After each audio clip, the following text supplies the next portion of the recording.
Hi everyone, welcome back to our channel. I'm back with another tutorial video. In this tutorial, I'm about to show you how you can save Google Photos to gallery.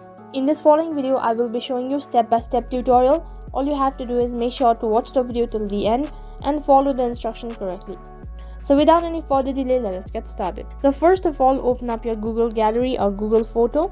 As you tap on it, on the other page you have all the images that is stored on your Google Photo.